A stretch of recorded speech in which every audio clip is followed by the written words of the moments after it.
Good morning everyone. সকাল সকাল চলে এসেছি নতুন একটা ব্লগ নিয়ে, চন্দননগরের জগদ্ধাত্রী পুজোর দেখতে যাওয়ার ব্লগ। এই দেখো মিতা, আমার বর, আমরা সবাই রেডি হয়ে গেছি, যাব ঘুরতে, ঠাকুর দেখতে। এখন যাচ্ছি রিকের মার কাছে। উনি একা একা বসে রয়েছে ঘরে, বেচারির পায়ে ব্যথার জন্য ঠাকুর দেখতে যেতে পারে না, তাই আমরা সবাই মিলে ঠাকুর দেখতে বেরোচ্ছি। হোল নাইট ঠাকুর দেখবো। তাই জন্যে দেখো প্রথমেই আমরা চলে এসেছি রথের সড়ক বলে একটা বারোয়ারিতে, যেখানটার পুরো মানে প্যান্ডেলটা এত দারুণ করেছিল, সুন্দর ডেকোরেশন করেছিল লাইটিং দিয়ে। আমার এত ভালো লেগেছে, এত ভালো লেগেছে কি বলবো বন্ধুরা, দারুণ। তার মধ্যে দেখো কি মিষ্টি সুন্দর মায়ের মুখটা, ভীষণ সুন্দর সুন্দর ঠাকুর হয় এখানে, তোমরা হয়তো সবাই জানো। চন্দননগরের প্যান্ডেল আর হচ্ছে লাইটিংটা হচ্ছে সব থেকে বেশি বিখ্যাত। তো লাইটিং, প্যান্ডেল, ঠাকুর আমার সবই ভালো লেগেছে। কোনটা ছেড়ে কোনটা ধরবো, কোনটাকে বলবো বেটার, সব বেটার, সব বেটার। দারুণ দারুণ লেগেছে আমার, বীভৎস সুন্দর লেগেছে। তোমরাও দেখো। এই যে মিতা মানে দেখলো একটা থিম, ব্যাস দাঁড়িয়ে পড়লো, দিদি ছবি তুলে দাও। ও ভীষণ ভালো আমার রিকের বউ, মানে আমার একটা বোন, মানে ভীষণ মানে সরল মনের মানুষ হয় না, সেটা হচ্ছে ও। ভীষণ সুন্দর রান্না করে কিন্তু ও, এটা বলতেই হবে। মানে কি বলবো, যতই প্রশংসা করবে না কেন ওর রান্নার কমই হয়। এই দেখো এটা হচ্ছে আরও একটা বারোয়ারি ঠাকুর, খুব সুন্দর হয়েছে।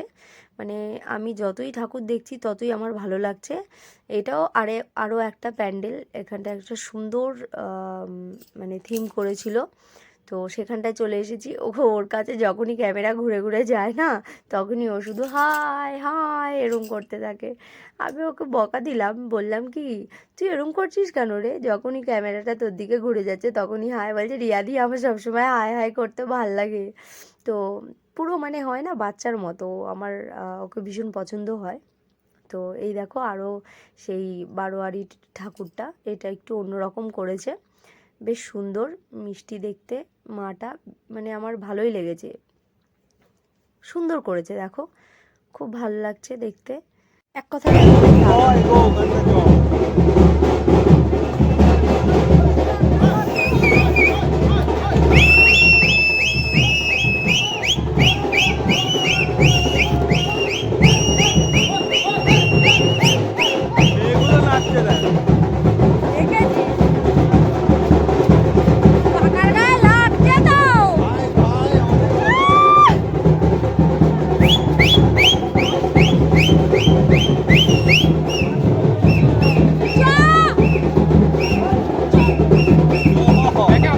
দেখো ভীষণ সুন্দর বাজনা চলছিল, তাই আমরা একটু দাঁড়িয়ে নেচে নিলাম।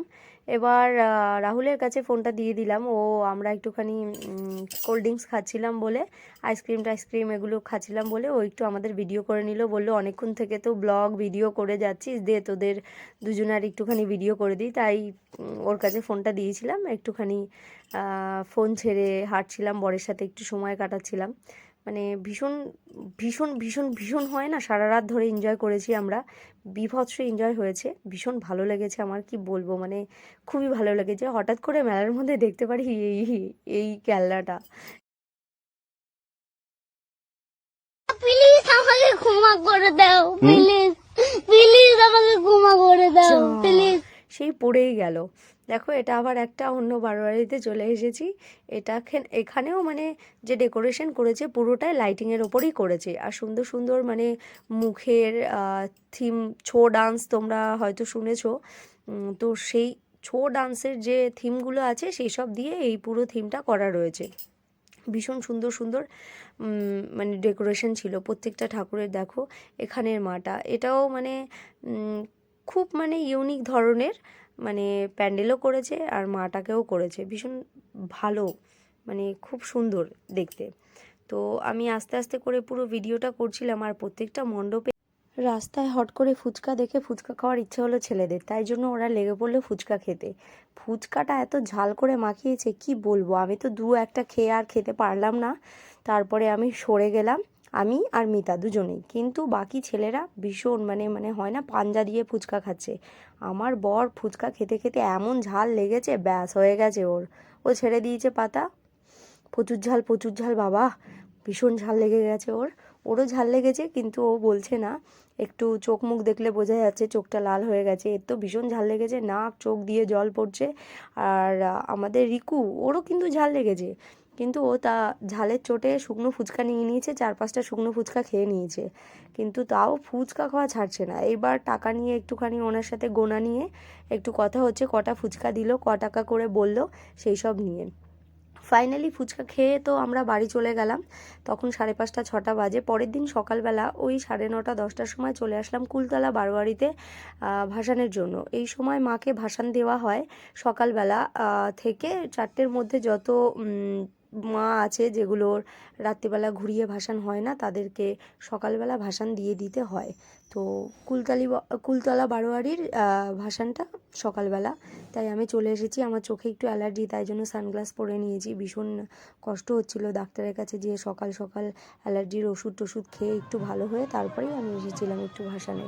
দেখো মাটাকে দেখাই, এত সুন্দর মিষ্টি মুখটা মাটার, আমার ভীষণ ভালো লেগেছে এই ঠাকুরটা, সত্যি বলছি, মন থেকে বলছি। একদম সামনে এসে দেখেছি আমি এই ঠাকুরটাকে, আর ভিডিওটাও করে নিয়েছি। তোমরাও দেখো কি মিষ্টি মুখটা মাটার, আমার ভীষণ ভীষণ ভীষণ ভীষণ ভালো লেগেছে এই কুলতলা বারোয়ারির ঠাকুরটা। দেখো সবাই মিলে ধরে ধরে মাকে এবার বাস দিয়ে দিয়ে তোমার ওই লরিটা রয়েছে, লরির ওপরে উঠিয়ে দেবে মাটাকে।